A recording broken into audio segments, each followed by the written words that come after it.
Welcome to 9 vibes news. Delhi CM Kejriwal నివాసంలో ED సోదాలు చేయడం సహా ఆయన్ను అరెస్ట్ చేయనుందన్న ఆప్ నేతల ఆరోపణల మధ్య ఢిల్లీ పోలీసులు భద్రతను కట్టుదిట్టం చేశారు. అయితే మీడియా ప్రతినిధులను నియంత్రించేందుకు భద్రత పెంచినట్లు పోలీసులు వివరణ ఇచ్చారు. మరోవైపు మద్యం కుంభకోణం కేసులో ఢిల్లీ సీఎంకు 4వ సారి సమన్లు పంపాలని ఈడీ భావిస్తున్నట్లు సంబంధిత వర్గాలు అంటున్నాయి. ఢిల్లీ సీఎం కేజ్రీవాల్ అధికార నివాసంపై ఎన్ఫోర్స్మెంట్ డైరెక్టరేట్ దాడి చేయనుందన్న ఆప్ మంత్రుల ప్రకటనలో మధ్య భద్రతను కట్టుదిట్టం చేయడం తీవ్ర ఉత్కంఠను రేపుతోంది. కేజ్రీవాల్ నివాసానికి దారితీసే రోడ్లన్నింటినీ బ్లాక్ చేయడంతో సహా అన్ని ద్వారాల వద్ద అదనపు బలగాలను మోహరించారని ఆప్ వర్గాలు తెలిపాయి.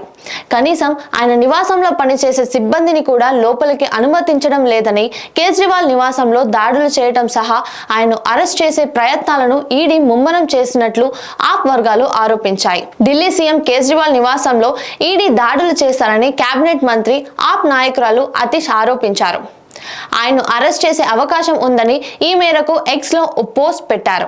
అయితే ఆప్ ఆరోపణలను ఢిల్లీ పోలీసులు తోసిపుచ్చారు. ఆప్ మంత్రుల ప్రకటన నేపథ్యంలో మీడియా ప్రతినిధుల రాక పెరిగిందని, వారిని నియంత్రించేందుకే భద్రతను పెంచినట్లు ఢిల్లీ పోలీసులు వివరణ ఇచ్చారు. ఈ పరిణామాల మధ్య కేజ్రీవాల్ గుజరాత్ లో పర్యటించనున్నట్లు తెలుస్తోంది. వచ్చే లోక్సభ ఎన్నికలకు సన్నద్ధత కోసం ఆయన గుజరాత్ కు వెళ్తారని ఆప్ వర్గాలు తెలిపాయి. 3 రోజుల పాటు గుజరాత్ లో ఆయన పర్యటిస్తారని తెలిపాయి. బహిరంగ సభల్లో పాల్గొనడం సహా పార్టీ వర్గాలతో సమావేశం అవుతారని వివరించాయి. జైలుకు వెళ్లిన ఆప్ నేత చైతర్ వాసవను సైతం కలుస్తారని తెలిపారు. మరోవైపు ఢిల్లీ సీఎం కేజ్రీవాల్ విచారణకు రాకపోవడానికి కారణాలు పేర్కొంటూ రాసిన 5 పేజీల లేఖను ఈడీ అధికారులు పరిశీలిస్తున్నారు.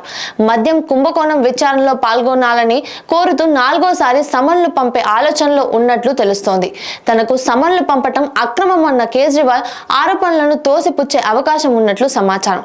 మనీ లాండరింగ్ చట్టం ప్రకారం దర్యాప్తు సంస్థ 4వ సారి సమన్లు పంపే అవకాశం ఉందని అధికార వర్గాలు తెలిపాయి. కేజ్రీవాల్ కు గతంలో నవంబర్ 2న, డిసెంబర్ 21న, జనవరి 3న ఈడీ సమన్లు పంపింది. ఇది ఇవాల్టి story. Like, share, subscribe to 9 vibes news.